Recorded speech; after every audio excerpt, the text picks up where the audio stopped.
Hello दोस्तों, नमस्कार। और इस सेशन में हम बायोलॉजी जो आरएस प्रीलिम्स का सिलेबस है उसे पूरा करेंगे। सिलेबस में देखो क्या लिखा है, वो आप थोड़ा सा ध्यान से सुन लो कि हमें क्या पढ़ना है। मेनली सिलेबस कह रहा है फूड एंड न्यूट्रिशन, यानी कि खाद्यान्न और पोषण, ब्लड ग्रुप और आरएच फैक्टर, इन तीन चीज़ों के बारे में जो है ये बता रहा है। तो अपन पहले इनके बारे में अच्छे से पढ़ेंगे। फिर सेकंड पॉइंट आता है हेल्थ केयर, जिसमें बता रहा है इन्फेक्टियस और नॉन इन्फेक्टियस और जूनेटिक डिजीज़। मतलब तो पहला वाला जो सेशन है ना अपना, उसमें तो अपन ये वाला पॉइंट जो है वो पूरा कवर कर लेंगे, फूड, न्यूट्रिशन, ब्लड ग्रुप और आरएच फैक्टर वाला। फिर सेकंड सेशन जो रहेगा उसमें आपको हेल्थ केयर में ये सारी डिजीज़ेज़ के बारे में समझा दूंगा। जो पीडीएफ आपको मिल रही है, आप ध्यान रखना आपके पास में पहले से कोई नोट्स है तो ठीक है, आप अपडेट कर लेना, उसमें ज़्यादा है तो कोई बात नहीं। और जो ये मैं पढ़ा रहा हूँ ना, ये अपने एनसीईआरटी सोर्सेज पे बेस्ड है, मतलब है ना। तो मेनली वहाँ से क्वेश्चन बनने के चांसेस रहेंगे, इस वजह से हम इसकी बात कर रहे हैं। आपने पहले पढ़ रखा है तो आप स्पीड से इस सेशन को देख सकते हैं। वैसे मैं खुद भी स्पीड से आपको समझाते हुए चलूँगा। और अगर आपने नहीं पढ़ रखा है तो इसके अलावा आपको कुछ भी पढ़ने की ज़रूरत नहीं है। मतलब इससे बाहर अगर कोई क्वेश्चन आ जाता है तो कोई बात नहीं, आ जाने दो फिर उसे, है ना। ज़्यादा लोड नहीं लेना है ऐसे बायोलॉजी का, ठीक है। तो चलिए सबसे पहला अपन बात करते हैं फूड एंड न्यूट्रिशन, जो हमारा टॉपिक है आज का। इस फूड एंड न्यूट्रिशन टॉपिक में जो है सबसे पहला पॉइंट है कि हमारे बॉडी में जो पदार्थ होते हैं, जो तत्व होते हैं, और जो जीव और निर्जीव के जो तत्व हैं, इनमें हम एक तुलना करके देख रहे हैं। मतलब तो CN राव के द्वारा एक किताब लिखी गई थी अंडरस्टैंडिंग केमिस्ट्री। मतलब उस अंडरस्टैंडिंग केमिस्ट्री में हम जनरल किस चीज़ पर फोकस करेंगे कि वे तत्व जो भूपर्पटी में सबसे ज़्यादा है और वे तत्व जो मनुष्य के शरीर में सबसे ज़्यादा है। तो आप बस ऐसे याद रखो कि भूपर्पटी हो चाहे मनुष्य का शरीर हो, ऑक्सीजन सबसे ज़्यादा ही रहेगा, ठीक है। उसके बाद में अपने यहाँ अपने शरीर में C है, और उसके बाद में आता है हमारे शरीर में नाइट्रोजन। मतलब यानी कि ऑक्सीजन, कार्बन और नाइट्रोजन, यानी कि ओशन। तो ये ओशन यानी कि समुद्र जो है वो आपको याद रखना, स्टार लगा के लिख लो इसको, कि हमारे शरीर में सबसे ज़्यादा अगर कुछ है तो वो है ऑक्सीजन, कार्बन और नाइट्रोजन। मतलब तो तीन में अगर अपन भूपर्पटी में देखते हैं ना यही चीज़, तो ये आता है ऑक्सीजन, सिलिकन, ठीक है। और उसके बाद में आता है ये हमारे भूपर्पटी में ये कैल्शियम। मतलब ठीक है। तो इस तरीके से ये हमारे भूपर्पटी के तीन मुख्य तत्व है, मतलब है ना। तो कैल्शियम, सिलिकन ये 27% लगभग हमारे, और कैल्शियम जो है वो 3.6%, और 46.6% जो है वो आता है ऑक्सीजन। तो ओसी का ये तो है भूपर्पटी का, है ना। आप इसको इतना सा याद रख सकते हो। और एक ओशन जो है वो हमारे ऑक्सीजन, कार्बन और नाइट्रोजन, मतलब है ना। तो ये हमारे फूड मतलब हमारी शरीर में सबसे ज़्यादा तत्व हैं। अब जब हम भोजन की बात करते हैं, सबसे पहले फूड की बात है ना, तो अपने सिलेबस का पहला पॉइंट है फूड।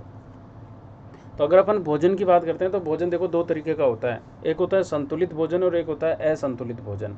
संतुलित तो वो होता है जिसमें हमारी बॉडी में जो जो नीड होती है ना भाई, जैसे कार्बोहाइड्रेट, प्रोटीन, वसा, विटामिन, मिनरल वगैरह ये सब कुछ हो, और उचित मात्रा में उचित समय पर हमें मिलते रहें। मतलब समय समय पर मिले, है ना। हो सकता है कि कुछ तो हमें रेगुलर ही होना बहुत आवश्यक है, और कुछ ऐसे होते हैं तत्व जिनको रेगुलर नहीं मिले तो भी समय समय पर मिलते रहने चाहिए। जैसे आप प्रोटीन ज़रूरी नहीं है कि डेली लो, लेकिन आपको कार्बोहाइड्रेट डेली चाहिए होता है ना। आप ज़रूरी नहीं है कि मिनरल्स आपकी बॉडी को डेली चाहिए, लेकिन ये है कि मिनरल्स समय समय पर चाहिए। मतलब क्योंकि उनके बिना फिर कहीं ना कहीं कोई ना कोई रोग ज़रूर घटित होगा। ऐसे ही असंतुलित भोजन जो वो होता है जिसमें ऐसी मात्राएं जो है वो सामान्य अनुपात में नहीं होती है, या हमें सामान्यतः नहीं मिल पाती है। जब संतुलित भोजन अपन लेते हैं तो शरीर को पूरा पोषण मिलता है, शरीर की रोग प्रतिरोधक क्षमता बढ़ती है, जिससे किसी भी प्रकार का कोई रोग नहीं होता।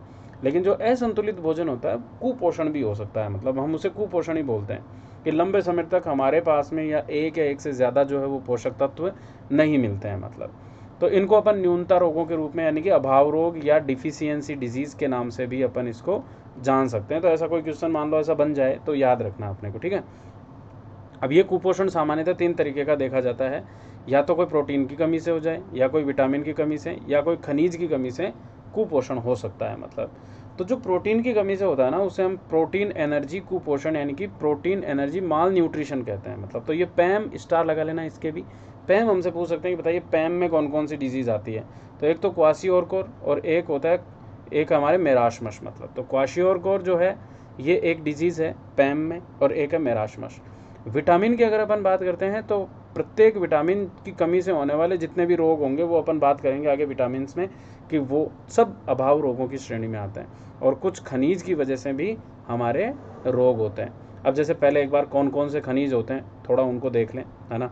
हालांकि खनिज जो होते हैं वो हमारी बॉडी के मुख्य पोषक तत्व नहीं है, ये आपके माइनर पोषक तत्व हैं। पोषक तत्वों को सामान्यतः अपन दो भागों में बांट कर चलते हैं, मतलब एक तो होता है मुख्य अवयव यानी कि मैक्रो, और एक होता है सूक्ष्म अवयव। मतलब तो जो मुख्य होते हैं ना वो होते हैं प्रोटीन, वसा और कार्बोहाइड्रेट, और मतलब इनकी जो मात्रा होती है ना हमारी बॉडी में वो लगभग ये मान के चलो आप कि 4% के आसपास जो है वो पोषक तत्वों में हमें चाहिए। मतलब भाई हम जितने पोषक तत्व ले रहे हैं ना, तो उन सभी पोषक तत्वों में 4% जो है वो हमें खाद्यान्न में मुख्य पोषक तत्व चाहिए होते हैं, बॉडी में नहीं, खाद्यान्न में मतलब।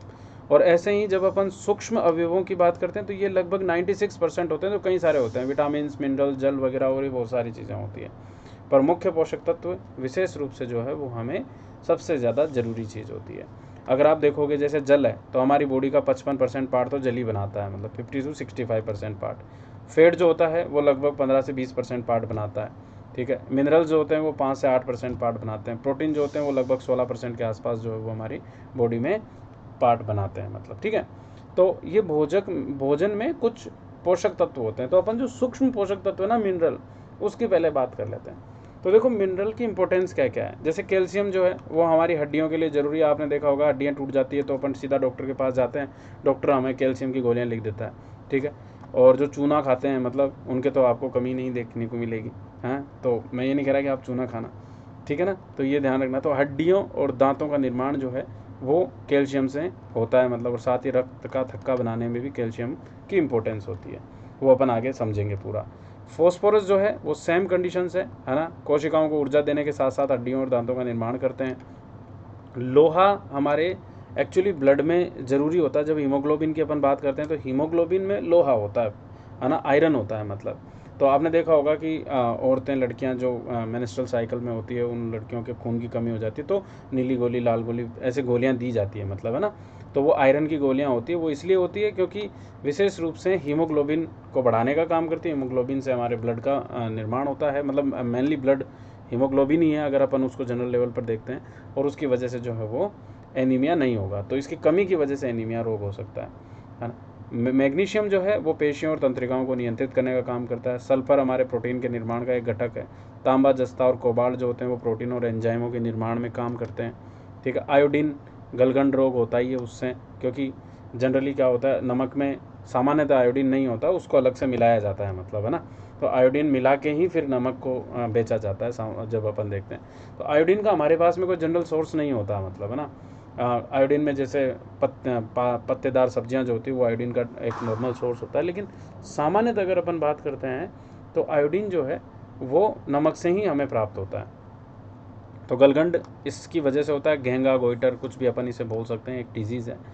क्लोरीन की अगर अपन बात करते हैं तो क्लोरीन से तंत्रिका तंत्र, एंजाइम और आमाशय के आवश्यक कार्यों में सहायक होता है। और सोडियम और पोटेशियम आपने देखा होगा कि जब हम बीमार हो जाते हैं तो वो ड्रिप जो हमारे चढ़ाते हैं वो सोडियम पोटेशियम लवणों की होती है, मतलब, क्योंकि सोडियम पोटेशियम कोशिकाओं को उनका काम करने के लिए उचित स्थिति में बनाए रखने के लिए आवश्यक होते हैं। तो अगर मान लो ये नहीं होंगे, कम होंगे, तो हमारे शरीर में डिहाइड्रेशन हो जाएगा, है ना, मांसपेशियों का संकुचन होने लगेगा, हमें एनर्जी प्राप्त नहीं होगी, और एनर्जी की वजह से फिर हम कोई काम नहीं कर पाएंगे, मतलब। तो ये सोडियम पोटेशियम होना बहुत ज़रूरी होता है, मतलब, ठीक है। तो ये माइनर मिनरल्स जो हैं वो हैं, और मतलब मिनरल्स ही एक्चुअली माइनर पोषक तत्व होते हैं, पर हमें चाहिए होते हैं बॉडी में, और ये उचित मात्रा में मिलते रहें। मान लो अगर अपन 2-3 दिन में भी कुछ आयरन से रिलेटेड कोई चीज़ लेते हैं, सामान्यतः हम दूध लेते हैं, मिर्ची, हरी सब्जियां वगैरह खाते रहते हैं, तो हमें मिलते रहते हैं, ठीक है। पर एक ध्यान रखना कि कैल्शियम और फास्फोरस का काम जो है वो हड्डियों और दांतों से रिलेटेड है, लोहे का काम ब्लड से है, मैग्नीशियम पेशियों और तंत्रिकाओं पर नियंत्रण की बात करता है, कोबाल्ट जो है वो प्रोटीन, एंजाइम, सल्फर प्रोटीन से रिलेटेड है, आयोडीन का गलगंड है ही, क्लोरीन की अगर अपन बात करते हैं तो आमाशय के कार्यों के लिए सहायक होता है, सोडियम पोटेशियम की अपन बात करते ही हैं, मतलब, ठीक है। अब कई बार क्या होता है कि हम पोषक तत्व जो है या भोजन में कार्बोहाइड्रेट और इनकी मात्रा ज़्यादा ले लेते हैं या कुछ और चीज़ें, तो मोटापा हो जाता है। मतलब मोटापा जनरली कार्बोहाइड्रेट से नहीं, पर जैसे प्रोटीन वगैरह, वसा की मात्रा अपन ज़्यादा ले रहे हैं, मतलब, तो वसा की मात्रा की वजह से मोटापा हो जाता है। तो मोटापे को मापने का एक हमारे पास में सूचक है। शरीर भार सूचकांक बोलते हैं, BMI है ना, बॉडी मास इंडेक्स जिसे अपन बोलते हैं। तो इसमें बस आपको इतना याद रखना है कि बॉडी मास इंडेक्स एक्चुअली हमारा जो भार होता है ना, किलोग्राम जो है, उस किलोग्राम में अपन हमारी हाइट के स्क्वायर का भाग देते हैं, मतलब कि कितने मीटर हाइट है उसका स्क्वायर का भाग देंगे। अगर मान लो इसको काटते हैं तो ये 18.5 तक आता है, तो इसका मतलब जो है कि हम अंडर वेट हैं। अगर ये 18 से 25 आता है तो इसका मतलब होता है कि हम हेल्दी हैं। 25 के ऊपर आता है 30 तक तो ये ओवरवेट दिखाता है, लेकिन 30 के ऊपर अगर ये चला जाता है बॉडी मास इंडेक्स, तो इसका मतलब होता है कि हम ओबेज, या जिसे अपन बोलते हैं मोटापा जो है वो हमारे ओबेसिटी हो चुकी है मतलब। तो आपको ध्यान रखना है कि जो बॉडी मास इंडेक्स में 30 के ऊपर जाता है ना, उसको ओबेसिटी बोलते हैं, ठीक है। तो एक चीज़ हमने ये समझी मतलब। अब आगे बढ़ते हैं अपन। अब जो हमने ये बांटा है ना, ये पोषक तत्वों को, इनको अपन 2-3 भागों में बांट कर पढ़ सकते हैं। जैसे कुछ पोषक तत्व ऐसे होते हैं जो हमारे बॉडी को बनाने में काम करते हैं, जैसे प्रोटीन उसमें सबसे महत्वपूर्ण, ठीक है।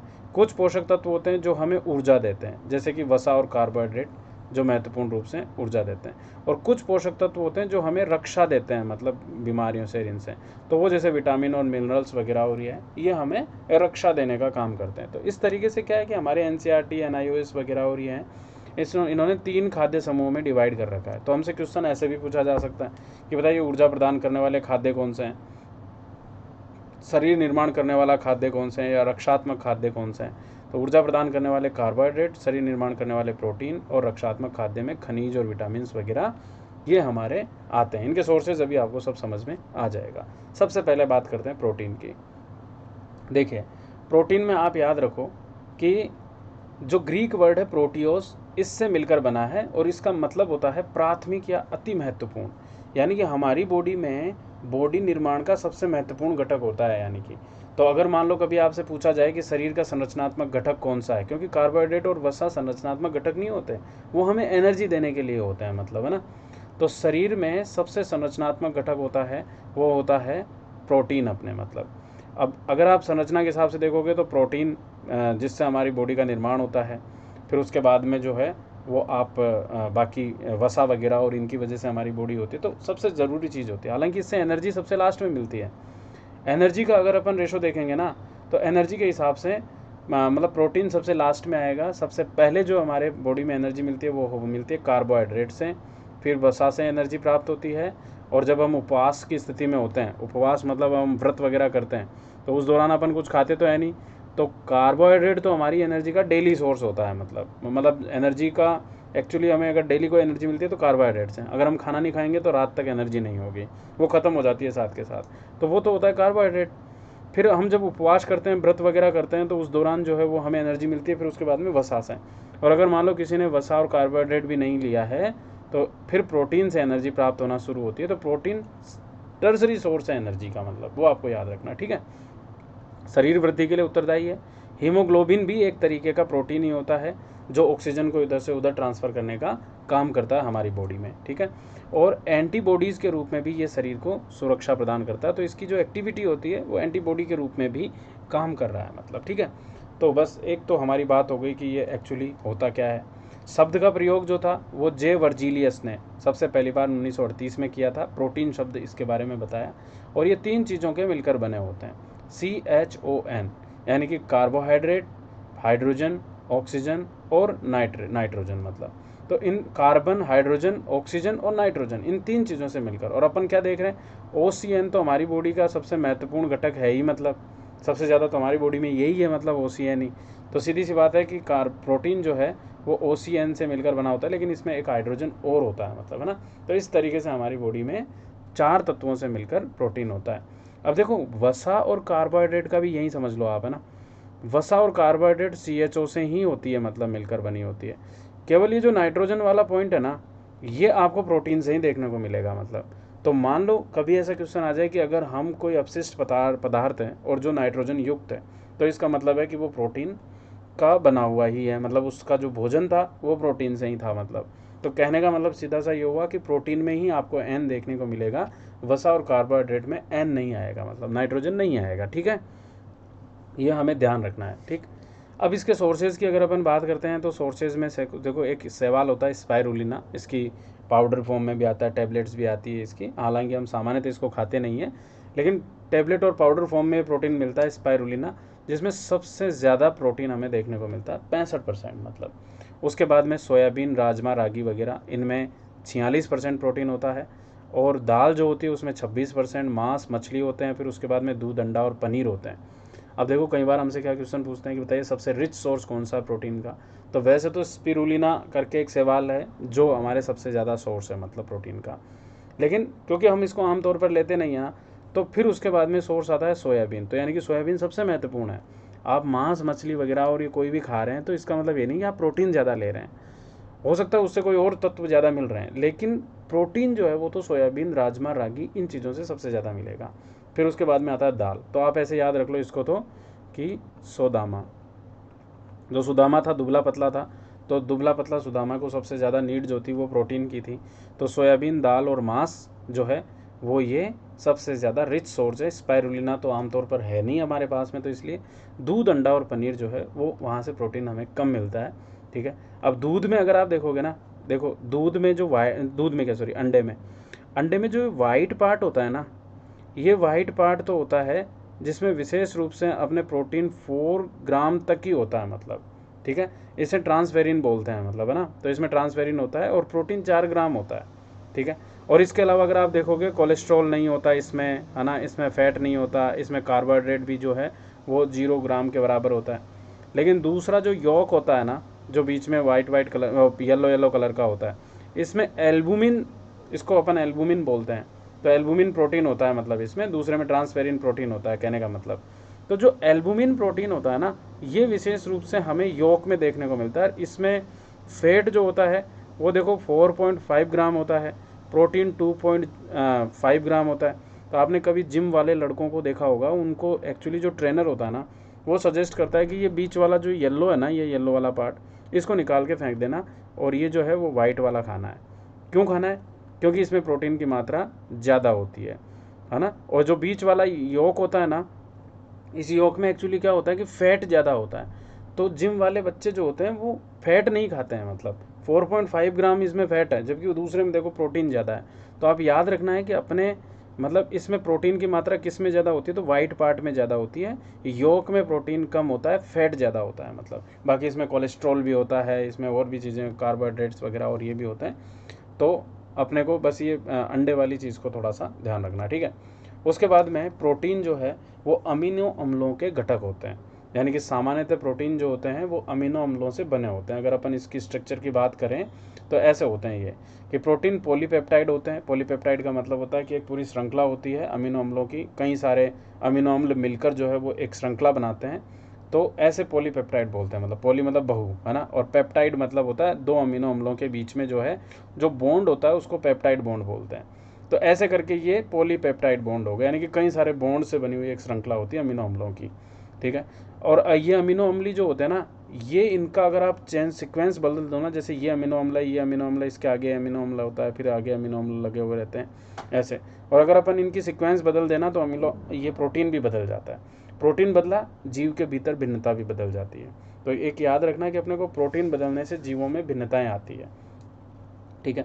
एक पॉलीपेप्टाइड जिसमें 100 से अधिक अमीनो अम्ल अवशेष होते हैं, और इनका आणविक द्रव्यमान जो होता है वो लगभग 10,000 म्यू से अधिक होता है, मतलब वो प्रोटीन के रूप में बनता है। अब सामान्य सामान्य अगर अपन बात करते हैं तो प्रोटीन अमीनो अम्लों के बहुलक होते हैं, पहली चीज़। और दूसरा जो प्रोटीन होते हैं वो मनुष्य में 20 प्रकार के होते हैं। ठीक है। अब 20 प्रकार के प्रोटीन कौन कौन से होते हैं, ध्यान रखना, कहीं आपको 21 बताएंगे, कहीं 19, आप याद रखना है 20 होते हैं। दो अपने पास में एक तो होते हैं आवश्यक, यानी कि इसेंशियल अमीनो एसिड्स, मतलब 20 प्रकार के अमीनो एसिड होते हैं अपने पास में। ठीक है। 10 तो ऐसे होते हैं जो आवश्यक है ना, और 10 ऐसे होते हैं जो अनावश्यक होते हैं। मतलब अनावश्यक का मतलब नॉन इसेंशियल, कहने का मतलब कि बॉडी ही इनको अपने भीतर बनाती है, ये बॉडी में ही बनते हैं, ये हमें भोजन में चाहिए होते हैं। ठीक है। और ये जो होते हैं ये बॉडी में ही अपने आप ही बन जाते हैं, जब अपन ये लेंगे तो इनकी क्रियाओं से या बॉडी में अपने आप ही अंदर की जो मेटाबॉलिक प्रोसेसेस जो होगी उनके माध्यम से ऑटोमेटिक बनते हैं। तो 10-10 करके ऐसे हमारे आवश्यक और अनावश्यक अमीनो अम्ल बटे हुए हैं बॉडी में। अब इनके एग्जाम्पल्स देख लेते हैं एक बार। तो अपने को क्या करना है, पूरे 20 तो याद रखने नहीं है, अपने को ये 10 वाले याद रखने हैं मतलब, ठीक है, जो हमसे पूछे जा सकते हैं। तो जैसे कौन कौन से हैं अपने काम के, है ना, अगर क्वेश्चन आ जाए तो आप 10 ये याद रखो, बाकी बचे हुए सब जो है वो इसेंशियल अमीनो एसिड्स हो जाएंगे। तो आप याद रखना नॉन इसेंशियल आप याद रख रहे हो। अब नॉन इसेंशियल कौन कौन से हैं, जैसे ग्लाइसिन, टायरोसिन, ठीक है, ग्लूटामीन, ग्लूटामिक अम्ल, है ना, तो ग्लाइसिन, टायरोसिन, है ना, ग्लूटामीन, ग्लूटामिक अम्ल, एस्पेराजीन, एस्पार्टिक अम्ल, एलानिन, है ना, ये एक हो गया आपने। सेरीन, सिस्टीन और प्रोलीन। ये अब अपने से क्वेश्चन कैसे आएगा कि बताइए निम्न में से कौन सा जो है वो एक नॉन इसेंशियल अमीनो एसिड है, या बताइए निम्न में से कौन सा जो है वो एक इसेंशियल अमीनो एसिड है। तो आपको बस इतना याद रखना है कि ये जो अपन पढ़ रहे हैं ना, बस इनको याद रखो। जैसे ग्लाइसिन, टायरोसिन, है ना, तो एक ग्ला एक टायरो, तो ग्लास टायर ऐसे आप याद रख लो, है ना, भले ही। फिर ग्लूटामीन और ग्लूटामिक, यानी कि ग्लू से जो भी जुड़ा हुआ है मतलब अपने, ठीक है, ग्लू।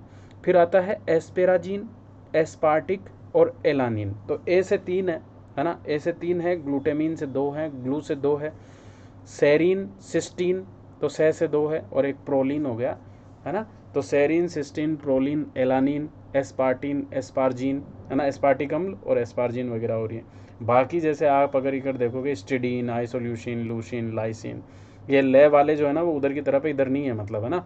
तो अपन जो नाम याद कर रहे हैं ना वो नॉन इसेंशियल वाले याद कर रहे हैं, ठीक है।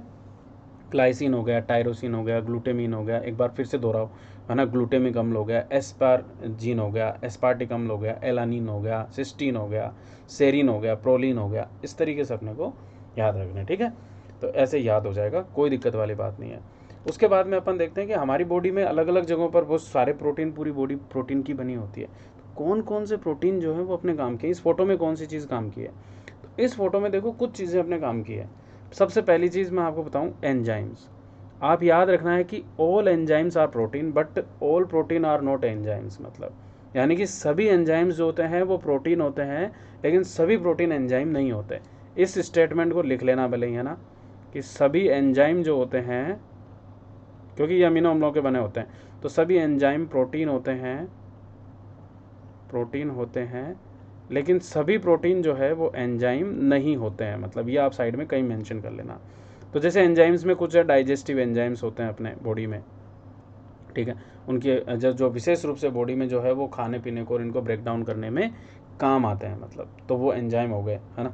दूसरा अगर आप देखोगे, हीमोग्लोबिन जो ब्लड में होता है, अपन ने बात की, ये ऑक्सीजन को ट्रांसपोर्ट करने में काम आता है। इसमें विशेष रूप से जो है वो आपको मतलब आयरन जो है वो देखने को मिलेगा। फाइब्रिनोजन जो है वो क्लोट करने में काम आता है, ब्लड को, ब्लड क्लोटिंग में काम आता है फाइब्रिनोजन, तो फाइब्रिनोजन वगैरह हो रही है। एक एल्ब्यूमिन होता है जो विशेष रूप से हमारे ब्लड में लिक्विड को प्रॉपर मेंटेन करने का काम करता है। कई बार जो है वो किसी के ब्लड में कमी आ जाती है, लिक्विड में कमी आ जाती है ब्लड में, एल्ब्यूमिन के इंजेक्शंस लगते हैं मतलब उसको, तो ये ब्लड में अमाउंट, विशेष रूप से लिक्विड अमाउंट को मेंटेन करने का काम करता है एल्ब्यूमिन, ठीक है। तो एक ये हो गया। दूसरा अगर आप देखोगे कि मसल्स में कुछ प्रोटीन्स होते हैं, जैसे एक्टिन और मायोसिन।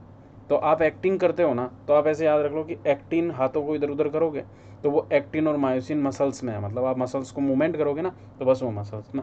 तो interaction with each other of muscle movement, तो मसल मूवमेंट में विशेष रूप से एक्टिन और मायोसिन, ये हमारे कुछ प्रोटीन मसल्स में होता है, ठीक है। एक होता है मायोग्लोबिन जो विशेष रूप से रिलीज करता है ऑक्सीजन मसल्स में, मतलब, है ना, तो रिलीज ऑक्सीजन टू मसल्स, तो ये मायोग्लोबिन प्रोटीन होता है जो भी मसल्स में होता है, लेकिन ये ऑक्सीजन काम होता है। और एक होता है फेरिटिन। फेरिटिन जो होता है ये स्टोर भी करता है और रिलीज भी करता है मसल्स में, मतलब, ठीक है। तो मायोग्लोबिन हो गया, एक्टिन हो गया, मायोसिन हो गया, फेरिटिन हो गया, ये कुछ प्रोटीन जो हैं वो मसल प्रोटीन के नाम से जाने जाते हैं। इसके अलावा इसमें एक सबसे महत्वपूर्ण चीज़ है ना, किरेटिन। किरेटिन देखो हमारे जो स्किन होती है, हेयर होते हैं, नेल्स होते हैं, ये सब किरेटिन प्रोटीन से बने हुए रहते हैं। तो क्वेश्चन मान लो पूछ ले कि बताइए हमारी स्किन में, नेल्स में, हेयर्स में जो है वो कौन सा प्रोटीन होता है, तो किरेटिन होता है। एक होता है साइटोसाइक्लोटोन।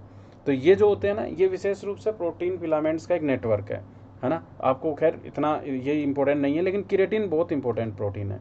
एक होता है कोलेजन प्रोटीन जो विशेष रूप से हमें स्ट्रेंथ प्रोवाइड करवाता है। एक इलास्टिन होता है जो हमें फ्लेक्सिबिलिटी प्रोवाइड करवाता है बॉडी में, है ना। एक काइंस होता है जो सेल्स के बीच में जो है वो कम्युनिकेट करने का सिग्नलिंग प्रोटीन है, मतलब यानी कि सिग्नल्स प्रोवाइड करवाने वाला प्रोटीन है, साइटोकाइन। तो ऐसे कुछ प्रोटीन हमारी बॉडी में बड़े स्तर पर फैले हुए हैं। फिर इसके अलावा जैसे प्रोटीन से हमारी सेल मेम्ब्रेन्स वगैरह और ये बनी हुई रहती है, जो एंजाइम्स रिसेप्टर्स की तरह काम करती है मतलब, तो वो भी है, इस तरीके से भी काम होता है। ठीक है, तो सामान्यतः अगर अपन बात करते हैं तो प्रोटीन हमारे इम्यून सिस्टम को मजबूत करते हैं, जो हमने पहले देख लिया। क्यों? क्योंकि ये एक्ट एज ए एंटीबॉडीज़ की तरह काम करते हैं। मतलब एंटीबॉडी प्रोटीन से ही बनी हुई रहती है, जो किसी फॉरेन तत्वों से जो है वो लड़ने का काम करेगी। ठीक है, फाइट इन्वेडर्स, मतलब जो आक्रमणकारी तत्व रहेंगे उनसे लड़ती है मतलब। ठीक है, ये कॉम्प्लीमेंट सिस्टम है, यानी कि सिस्टम में 20 प्रोटीन्स जो होते हैं, 20 प्रोटीन मॉलिक्यूल्स हैं that are activated during infections. तो ये विशेष रूप से इम्यून सिस्टम को मजबूत करते हैं, ऐसे 20 प्रोटीन्स मतलब। इसके अलावा हमने सिंगलिंग प्रोटीन देखा, साइटोकाइन। तो आप साइटोकाइन याद रखना, साइटो मतलब होता है सेल्स, है ना। तो साइटों के, साइट मतलब सेल्स के बीच में कम्युनिकेशन का काम, सिंगलिंग प्रोटीन साइटोकाइन, है ना। प्रोटीन ब्लड में जो होता है वो हीमोग्लोबिन, आप जानते ही हो, है ना। तो हीमोग्लोबिन के आगे अपन बात करेंगे। एक फाइब्रिनोजन जो क्लोट करता है ब्लड को, और ब्लड क्लोटिंग के लिए ज़रूरी है मतलब। और एक होता है एल्बुमिन, है ना। एल्बुमिन के लिए जो है वो आप मतलब हमारे प्रॉपर लिक्विड मेंटेन करने के लिए ये एक प्रोटीन है। और ऐसे एंजाइम्स जो हैं वो हमारी बॉडी में बहुत है। जैसे आपने ट्रिप्सिन और ये एंजाइम्स का नाम सुना होगा, ये डाइजेस्टिव सिस्टम में हम पढ़ते हैं। तो ट्रिप्सिन जो होता है वो प्रोटीन को तोड़ने का काम करता है हमारी बॉडी में। ठीक है, कोलेजन जो है वो अंतरकोशिकीय भरण पदार्थ है। बॉडी में कोलेजन प्रोटीन होता है, जो कोशिकाओं में जो है वो भीतर जो लिक्विड होता है वो विशेष रूप से उसी में ही ये वाला प्रोवाइड स्ट्रेंथ, जो कोशिकाओं को स्ट्रेंथ प्रोवाइड करवाता है। कोशिकाओं के भीतर जो है वो मेनली एक पदार्थ के रूप में भरा रहता है कोलेजन प्रोटीन। इंसुलिन जो है वो एक हार्मोन है ना, ये याद रखना है। एक हार्मोन की तरह काम करता है मतलब इंसुलिन, और वो हम जानते ही हैं, है ना। और एक होता है प्रतिजीव, जो प्रतिजीव की तरह काम करेगा, मेनली संक्रमणकर्ता से लड़ता है, तो वो अपन अभी मतलब एंटीबॉडी कहने का मतलब वो प्रोटीन ही होता है। रिसेप्टर प्रोटीन होते हैं जो विशेष रूप से संवेदी ग्रहण यानी सूंघना, स्वाद, हार्मोन या इन चीज़ों में, सेल मेम्ब्रेन इसी से बनी होती है। और एक GLUT4 करके, है ना, ये ग्लूकोज का कोशिका में परिवहन करने में भी काम करता है। तो ये हमारी NCERT का पॉइंट हो गया, वो हमारे एक्स्ट्रा पॉइंट्स हो गए मतलब, है ना। ये प्रोटीन से रिलेटेड है। अब प्रोटीन का जो मेटाबॉलिज्म होता है ना हमारी बॉडी में, वो देखिए कैसे होता है। प्रोटीन का मेटाबॉलिज्म विशेष रूप से जो है वो, जैसे हम प्रोटीन लेंगे तो वो अमीनो एसिड्स से बना हुआ रहता है, ये तो वो अमीनो एसिड्स में टूट जाएगा। अमीनो एसिड्स जो है वो कई चीज़ों से बने हुए रहते हैं, तो वो उनमें टूट जाएंगे। जैसे अमोनिया में टूट जाएंगे, तो अमोनिया यूरिया में, और यूरिया जो है वो हम बाहर की तरफ उत्सर्जित कर देंगे। या फिर आप शुगर्स की बात करोगे तो शुगर जो है वो हमें एनर्जी देगा, और एनर्जी जो है वो बाद में CO2 या वाटर के रूप से बाहर निकल जाएगी। ऐसे फैटी एसिड्स जो होंगे वो हमें एनर्जी देंगे, और वो भी हमें CO2 या वाटर के रूप में बाहर आ जाएंगे। कुछ ऐसे प्रोटीन अमीनो एसिड्स होंगे जो हमारी बॉडी में मसल्स निर्माण करेंगे। ठीक है, वो डिकम्पोज होंगे, डिकम्पोज होकर फिर वो चलता रहेगा मतलब। इस तरीके से मेटाबॉलिज्म होता है अमीनो एसिड्स का। आप बस फोटोज़ देखो। ये सेशन विशेष रूप से इसलिए रखा गया है ताकि आप इसे रिवीजन के हिसाब से, या नहीं पढ़ा है तो एक बार के हिसाब से जो है वो इसे सुन लो मतलब बार बार। ठीक है, अब प्रोटीन की वजह से होने वाले जो रोग हैं वो प्रोटीन एनर्जी माल न्यूट्रिशन मतलब पैम, इनकी बात कर लेते हैं अपन। ये दो प्रकार के रोग सामान्यतः हम देखते हैं, प्रोटीन और कैलोरी, जो कैलोरी होती है उसकी वजह से हमारे ये रोग होते हैं। एक तो होता है मेरास्मस, जो विशेष रूप से 1 साल से कम के जो बच्चे होते हैं ना उनको अफेक्ट करता है मेरास्मस। और ये प्रोटीन में ऊर्जा की कमी को दर्शाता है। प्रोटीन के साथ साथ जो है वो ऊर्जा की कमी भी ऐसे बच्चों को, ऐसे बच्चे आप ये फ़ोटो देखिए, है ना, दुबला पतला, बिल्कुल हड्डियाँ दिख रही है, मसल्स दिख रही है, मतलब मसल्स है ही नहीं। तो ऐसे बच्चे होते हैं सामान्यतः जो बिल्कुल इमेशिएशन यानी कि दुबला पतला, आँखें धसी हुई, ऐसी टाइप की इनके प्रॉब्लम हो जाती है मतलब। ठीक है, तो ये प्रोटीन के साथ साथ ऊर्जा की कमी की वजह से भी होता है। यानी कि एक तो खाना ही नहीं मिलता है, और ऊपर मतलब खाना ही नहीं मिलता तो ऑब्वियसली प्रोटीन भी नहीं है मतलब। तो प्रोटीन के साथ साथ ऊर्जा की कमी से मेरास्मस मतलब, है ना, तो ये डिजीज़ हो जाती है, मतलब एक कमी हो जाती है, माल न्यूट्रिशन है, कुपोषण है ये। तो इसका इलाज क्या होगा? इलाज यही होगा कि कैलोरी और प्रोटीन युक्त भोजन जो है वो बच्चों को प्रोवाइड करवाए ज़्यादा से ज़्यादा मात्रा में। ये अफ्रीका नेशंस वगैरह हो रही है ना, वहाँ पर हमें ये मेरास्मस डिजीज़ के बच्चे बहुत देखने को मिलेंगे, मतलब इस बीमारी से। क्वाशियोरकोर जो है, इस कुपोषण के शिकार जो हैं वो सामान्यतः वो बच्चे होते हैं जिन्हें भोजन तो मिलता है लेकिन भोजन में प्रोटीन नहीं होता मतलब। तो विशेष रूप से प्रोटीन में, भोजन में प्रोटीन की कमी की वजह से जो है वो ऐसे बच्चे हो जाते हैं जिनमें शरीर फूल जाता है, ओडेमा हो जाता है उनके, मतलब है ना। तो शरीर फूला हुआ होता है, ये बड़ी प्रॉब्लम होती है, सूजन हो जाता है, मोटी चमड़ी हो जाती है, त्वचा धब्बेदार हो जाती है, इस टाइप में आप देखिए, है ना, ये ऐसे बच्चे। तो ये भी हमारे क्या है कि ये विकासशील देशों की बीमारियां हैं, हकीकत में विकसित अविकसित या विकासशील राष्ट्र होते हैं उनकी। तो इनकी कैलोरी में भोजन नहीं बढ़ाना है, इनकी कैलोरी में हमें बढ़ाना है प्रोटीन, मतलब ठीक है। क्योंकि भोजन तो खूब मिल रहा है, कार्बोहाइड्रेट तो खूब मिल रहा है, लेकिन कार्बोहाइड्रेट के साथ साथ प्रोटीन भी होना बहुत ज़रूरी होता है। तो वो क्वासी और कर जो डिजीज़ है वो हो जाती है, मतलब ये डिजीज़ नहीं है एग्जैक्टली, माल न्यूट्रिशन है, ठीक है। तो वो अपने को प्रोटीन, एनर्जी, माल न्यूट्रिशन, पैम में 2 बीमारियां अपन देखते हैं, वो ये है, ठीक है। अब देखो, प्रोटीन के लिए माँ के दूध की बात होती है कि बच्चों को जो है वो विशेष रूप से माँ का दूध होना चाहिए। तो सुपोषित माँ के 850 ml दूध में जो है वो 4 से 5 माह तक के लिए जो है वो सभी पोषक तत्व विद्यमान होते हैं, जितने भी पोषक तत्व होते हैं ना, वो 4 से 5 माह तक विशेष रूप से ये विद्यमान रहते ही रहते हैं, मतलब ठीक है। तो विश्व स्वास्थ्य संगठन कहता है कि 6 माह तक के बच्चों को विशेष रूप से जो है वो स्तनपान कराना ही चाहिए, मतलब ठीक है। शिशु के जन्म के तुरंत बाद स्तनपान कराना आवश्यक है। पहले 2-3 दिन में जो नया नया दूध होता है ना माँ का, उसको बोलते हैं कोलेस्ट्रम। एक्चुअली नया दूध होता है, उसमें कोलेस्ट्रम नाम का एक तत्व होता है पीले रंग का, ठीक है।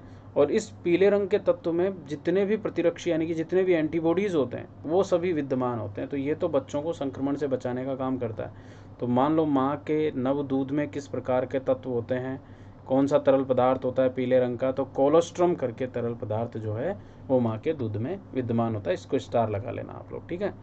और इसके अलावा जो है वो और भी जैसे विटामिन वगैरह और ये जो चीज़ें होती है, ये मतलब सामान्य तो होते ही हैं, मतलब माँ के दूध में, वो याद रखना।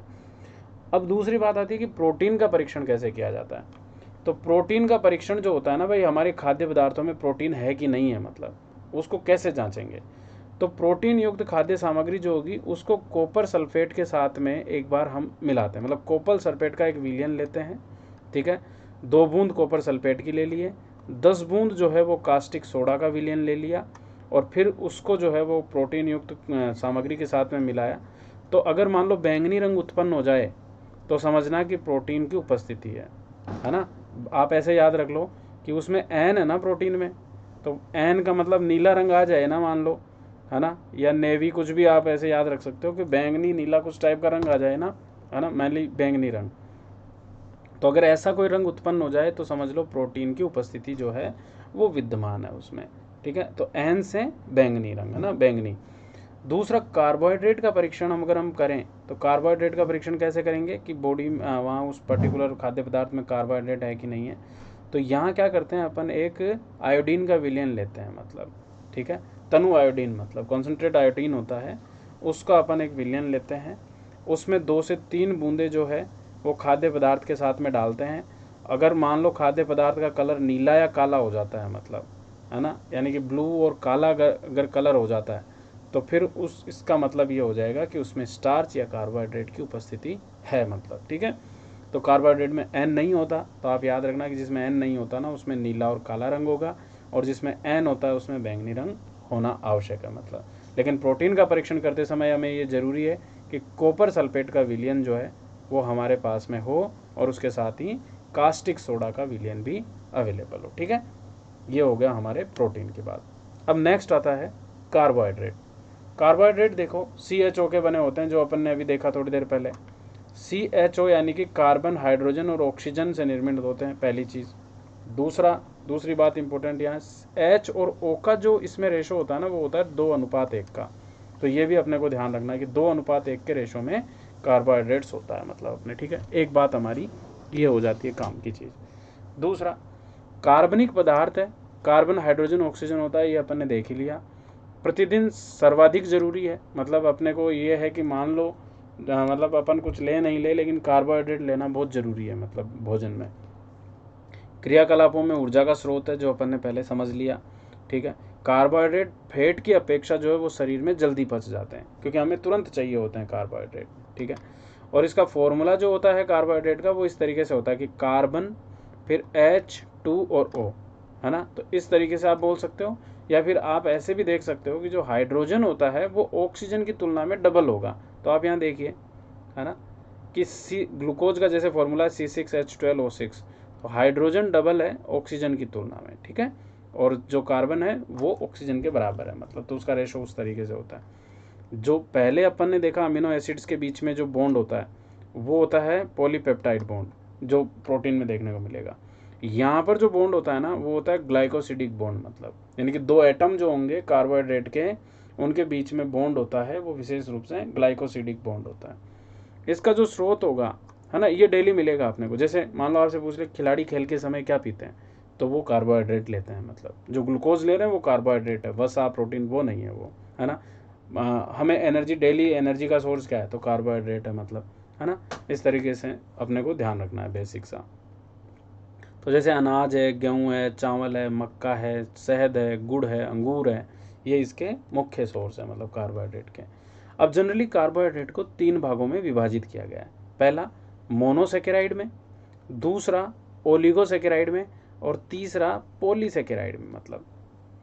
अब देखो, सुनना ध्यान से इसको, है ना। एमओपी इसको याद रख लो कि 3 टाइप में बटा हुआ है, मोनोसेकेराइड, ओलिगोसेकेराइड, पॉलीसेकेराइड। जो मोनोसेकेराइड होते हैं ना, आप मोनो मतलब यानी कि एक, सिंगल मतलब, है ना। तो कहने का मतलब कि जिन्हें और दूसरे टुकड़ों में नहीं तोड़ा जा सकता है वो मोनोसेकेराइड होते हैं, यानी कि सिंगल तत्व होता है सेकेराइड का, ठीक है। तो ऐसे टोटल 20 ऐसे कार्बोहाइड्रेट्स हैं जो मोनोसेकेराइड्स की श्रेणी में आते हैं। जैसे ग्लूकोज, फ्रक्टोज और गैलेक्टोज, ये इसमें सबसे महत्वपूर्ण कार्बोहाइड्रेट्स में माने जाते हैं, मोनोसेकेराइड्स में। तो देखो GFG, है ना, ये ट्रिक याद रख लो। GFG जो है वो मोनोसेकेराइड है, ठीक है। अब डाइसेकेराइड में क्या होगा कि 2 मोनोसेकेराइड मिलकर जो है वो डाइसेकेराइड का निर्माण कर, डाई मतलब 2, ठीक है। ओलिगो मतलब होता है बहु, है ना। एक तो बहु मतलब 2 या 10 से ज़्यादा, 2 या 10 के बीच में, मतलब तो वो ओलिगो है, मतलब तो यानी कि एक से ज़्यादा होता है लेकिन 10 से कम होते हैं, तो ओलिगोसेकेराइड्स कहलाते हैं। जिसमें से जैसे डाई, डाई हो गया 2 वाला, तो वो मोनोसेकेराइड से बने हुए रहते हैं, 2 मोनोसेकेराइड से बने हुए जैसे भी कार्बोहाइड्रेट रहेंगे वो डाइसेकेराइड कहलाएंगे। जैसे माल्टोज, सुक्रोज और लैक्टोज, तो आप इसको याद रख लो, मासूल, मासूले, मासू क्या ले, मासू लेना है हमें कार्बोहाइड्रेट। बच्चा रोता है तो माँ से जो है वो कार्बोहाइड्रेट की डिमांड करता है, उसे दूध पीना है, उसे खाना खाना है, तो मासूले। तो ये मासूले जो है ना वो डाइसेकेराइड है, ठीक है। तो माँ का मतलब, माँ तो हो गया जीजी, जीजी मतलब ग्लूकोज और ग्लूकोज को मिला के जो है 2 अगर अणु ग्लूकोज के मिलते हैं तो उससे माल्टोज बनता है। सुक्रोज जो होता है वो GF से, यानी कि ग्लूकोज एक अणु और एक अणु फ्रक्टोज का मिलेगा, जैसे ये वाला एक अणु हो गया, एक अणु फ्रक्टोज का हो गया, तो ये सुक्रोज बना लिया। और एक हो गया आपके ग्लूकोज और एक अणु हो गया गैलेक्टोज का, तो ये बना दिया लैक्टोज, मतलब। तो देखो एग्जाम में क्वेश्चन कैसे पूछते हैं। एग्जाम में क्वेश्चन आता है कि बताइए ग्लूकोज और ग्लूकोज के 2 अणु या ग्लूकोज के 2 अणु मिलकर निम्न में से कौन से कार्बोहाइड्रेट का निर्माण करते हैं, sucrose, lactose, galactose, fructose, maltose, कौन सा, तो माल्टोज, मतलब, है ना। तो जीजी, जीजी मिलके तो माल्टोज, तो जीजी माँ, है ना, ऐसे याद रख लो। दूसरा हो गया GF, है ना, जी मतलब ग्लूकोज प्लस फ्रक्टोज, ये हो गया सुक्रोज बनाता है, मतलब। और जो जी ग्लूकोज प्लस गैलेक्टोज जो है वो लैक्टोज बनाते हैं, तो जिसमें लैक्टोज आ रहा है ना पहले से ही, वो तो लैक्टोज बना रहा है, ठीक है। तो ये 3 तो हो गए मोनोसेकेराइड, इधर की तरफ 3 हमने डाइसेकेराइड देख लिए। ट्राइसेकेराइड को ऐसा कोई खास होता नहीं है। पॉलीसेकेराइड वो होते हैं जिसमें 10 से ज़्यादा मोनोसेकेराइड्स होते हैं। तो जैसे वो कौन कौन से, जैसे स्टार्च, ग्लाइकोजन, सेल्यूलोज, ये सब जो है वो विशेष रूप से हमारे मोनोसेकेराइड्स होते हैं। अब इसमें क्या होते हैं, तो जैसे अगर आप देखोगे पादपों में जो भोजन संचय होता है, जो हम खाना खाते हैं, मतलब जैसे मक्का है तो मक्का में स्टार्च है, गेहूँ है तो गेहूँ में स्टार्च है, तो ये पादपों में एक्चुअली संचित हो रहा है ना। तो पादपों में जो भी भोजन संचित होगा वो रहेगा आपके स्टार्च के रूप में। जंतुओं में जो भोजन संचित रहेगा, क्योंकि जंतुओं को यानी कि मांस कोई खाता है तो मांस से एनर्जी तो मिलेगी ना, तो वो रहता है विशेष रूप से ग्लाइकोजन के रूप में। और सेल्यूलोज जो विशेष रूप से सेल की मेम्ब्रेन वगैरह और ये इसी से ही बनती है, तो वो वाली चीज़ें, ठीक है। सामान्यतः ये अशर्करा की श्रेणी में आते हैं क्योंकि स्वाद में मीठे नहीं होते हैं, जैसे गेहूँ, मक्का, ये कोई मीठे, इसमें मिठास कम होती है, तो मतलब अशर्करा उसकी श्रेणी में इन्हें माना जाता है। पर खैर वो इतना इंपॉर्टेंट नहीं है अपने से, ये क्वेश्चन अपने से पूछ सकते हैं, ठीक है। तो समझ में आ गया। Monosaccharide, oligosaccharide, polysaccharide. ये 3 प्रकार के सेकेराइड्स होते हैं, जिसमें से मोनोसेकेराइड जो है वो 20 प्रकार के ऐसे अपने कार्बोहाइड्रेट्स हैं जो मोनोसेकेराइड श्रेणी में आते हैं, जिसमें से GFG मतलब ग्लूकोज, फ्रक्टोज और गैलेक्टोज। GFG के ही तत्व जब आपस में मिलते हैं तो वो फिर डाइसेकेराइड्स बना रहे हैं। तो जैसे 2 अणु ग्लूकोज के मिल गए तो माल्टोज, 1 अणु ग्लूकोज 1 फ्रक्टोज मिल गया तो सुक्रोज, 1 अणु ग्लूकोज और गैलेक्टोज मिल गए तो फिर ये लैक्टोज, है ना। इस तरीके से ये बनाते हैं। बाकी स्टार्च, ग्लाइकोजन और सेलुलोज ये अपन ने समझाई। स्टार्च जो है वो पादपों में भोजन संचय करता है, ग्लाइकोजन जो है वो जंतुओं में भोजन संचित होता है इसके रूप में, और सेलुलोज जो है वो हमारी सेल्स वगैरह हो रही है इसमें होता है, ठीक है। अब एक्स्ट्रा में कुछ चीज़ें हैं, खैर ये अपने काम की चीज़ नहीं है, आप इसे अपन काट देते हैं तो ज़्यादा ठीक रहेगा, ठीक है। एक पेंटोज शुगर जो है वो अपने हो सकता है पूछ ले, मतलब है ना।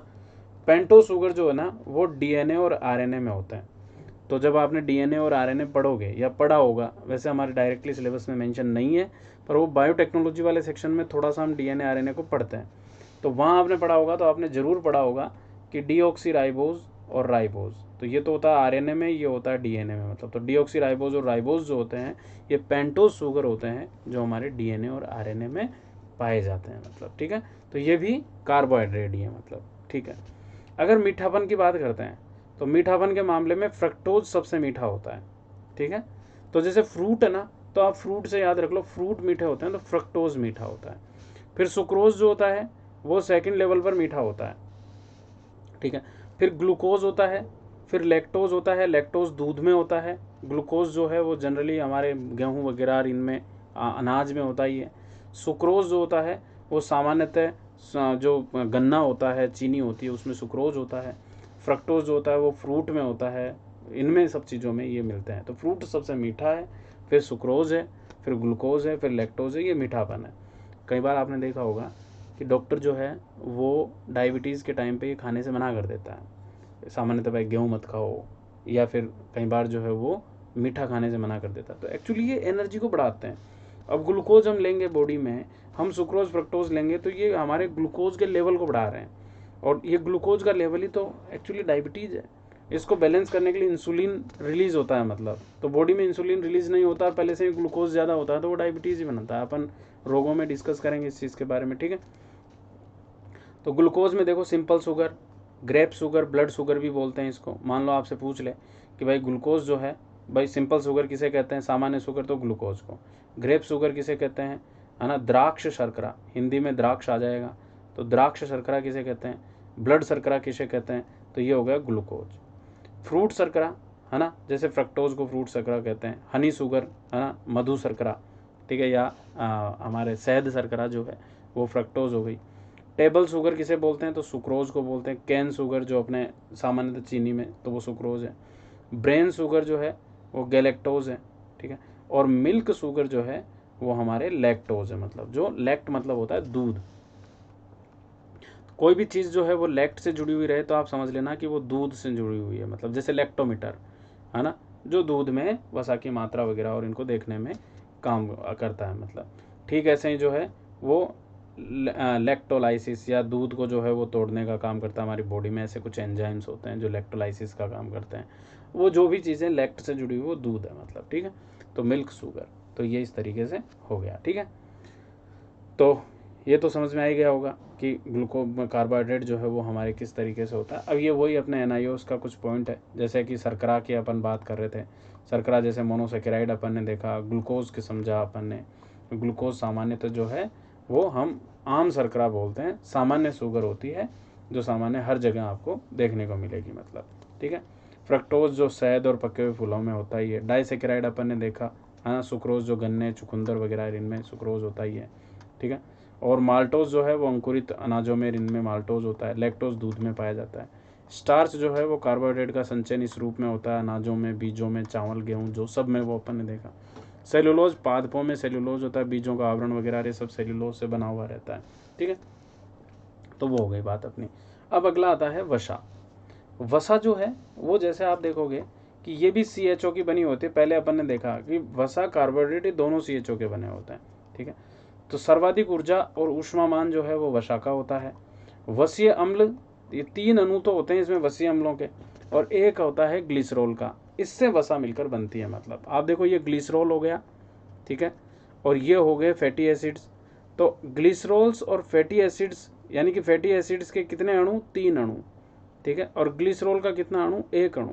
ये सब मिलकर जो है वो विशेष रूप से बनाते हैं हमारे वसा, जिसे ट्राईग्लिसराइड भी कहा जाता है। मतलब ठीक है, तो ट्राईग्लिसराइड क्या है ना, ग्लिसरॉल और फैटी एसिड्स से मिलकर बनते हैं, तो इसलिए ट्राईग्लिसराइड भी कहते हैं। मतलब है ना, और यही वसा है अपने जो बनाती है।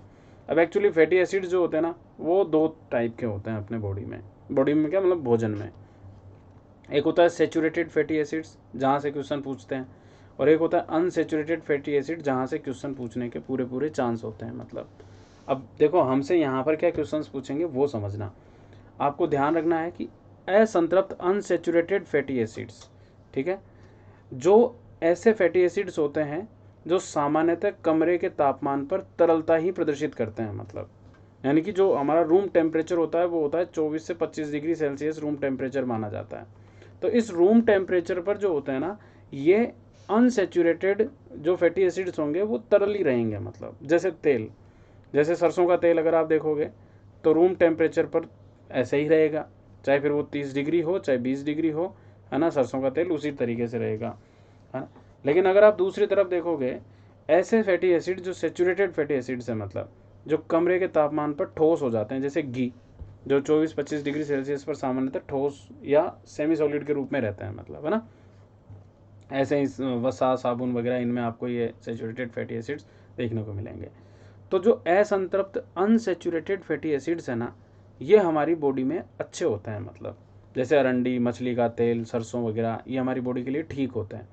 तो अगर अपन बात करते हैं अनसेचुरेटेड फैटी एसिड्स की, तो ये कुछ फैटी एसिड्स हमसे पूछे जा सकते हैं, जैसे ओलिक एसिड, है ना। जैसे एक बार एग्जाम में क्वेश्चन आया था आरएस में कि बताइए ओमेगा 3 फैटी एसिड्स निम्न में से या लिनोलिक में क्या है, इस टाइप का कोई क्वेश्चन था। तो जैसे ओलिक एसिड है ओमेगा 9 फैटी एसिड, मतलब है ना। दूसरा लिनोलिक जो है वो ओमेगा 6 फैटी एसिड, और जो लिनोलिनिक है वो ओमेगा 3 फैटी एसिड है।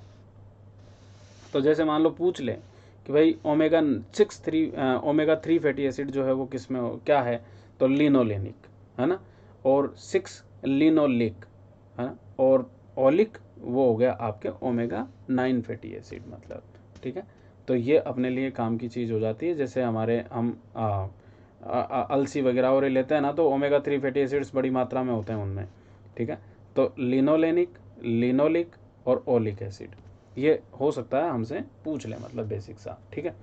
दूसरी तरफ आ जाओ आप, इधर की तरफ संतृप्त फैटी एसिड में जो है वो पाल्मेटिक और स्टेरिक एसिड, ये संतृप्त में आते हैं। पर मेनली ये वाला क्वेश्चन हमसे पूछा जा सकता है, इसको स्टार लगा के लिख लो, है ना। ओलिक एसिड यानी कि omega 9 acid, omega 9 fatty acid, मतलब है ना, जिसका जितना लंबा नाम है लिनोलेनिक, वो उतना ही छोटा, यानी कि 3 नंबर वाला है। मतलब आप ऐसे याद रखो, लिनोलिक और थोड़ा मतलब बड़ा, है ना, एक तरीके से, तो ये 6 नंबर का हो गया, मतलब लिनोलिक। और ओलिक जो सबसे छोटा हो गया ना, वो सबसे लंबे सबसे ज़्यादा नंबर वाला, मतलब ठीक है, तो वो हो गया 9 वाला, ठीक है। ऐसे याद रखना अपने को। तो लिनोलेनिक 3, फिर जो बीच का हो गया लिनोलिक वो 6, और जो सबसे लंबा है मतलब सबसे छोटा नाम है वो सबसे ज़्यादा संख्या वाला ओलिक। मतलब ये हमारे अनसंतृप्त फैटी एसिड्स है। ये देखिए इस तरीके से ये हो गए सेचुरेटेड फैटी एसिड्स जो हैं वो विशेष रूप से मतलब अगर अपन बात करते हैं तो हमारी बॉडी के लिए इसे ठीक नहीं माना जाता है, मतलब है ना, सेचुरेटेड फैटी एसिड्स को। और असंतृप्त फैटी एसिड्स होते हैं, उनमें से एक होते हैं सिस और एक होते हैं ट्रांस। तो जो अनसेचुरेटेड में ट्रांस होते हैं ना, ये हमारी बॉडी के लिए ठीक नहीं होते, है ना। उनमें से भी सिस जो होते हैं वो हमारी बॉडी के लिए अच्छे होते हैं, क्योंकि इनका नेचुरल सोर्स होता है। पर ट्रांस फैट जो होते हैं, इनको जो है वो WHO रिमूव करने के लिए एक प्रोग्राम चला रखा है, replace to eliminate the trans fat food by 2023। तो ट्रांस फैट को जो है वो हमारे भोजन में से निकालने के लिए, हटाने के लिए, यानी कि भोजन में क्वालिटी बढ़ाने के लिए, या सरकारों को प्रमोट करने के लिए फसाई इस पर काम कर रहा है अपने, तो ट्रांस फैट को रिमूव करना चाहते हैं।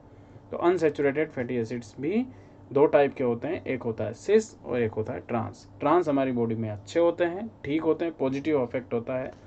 जैसे सरसों का तेल, अगर अपन जैसे सोयाबीन का आप तेल लेते हैं ना, तो जो सोयाबीन का तेल है ना, वो अगर आप रिफाइंड लेते हैं तो रिफाइंड सोयाबीन का तेल ट्रांस फैटी एसिड में आ जाता है, मतलब एक तरीके से।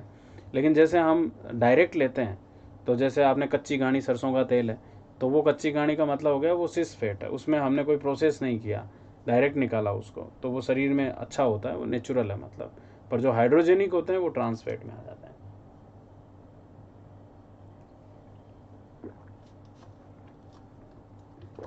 ठीक है, तो एक चीज़ हमारे ये काम की हो गई कि सिस और ट्रांस क्या है, तो इसके टाइप्स हैं। अब बात कर रहे थे अपन एनर्जी की।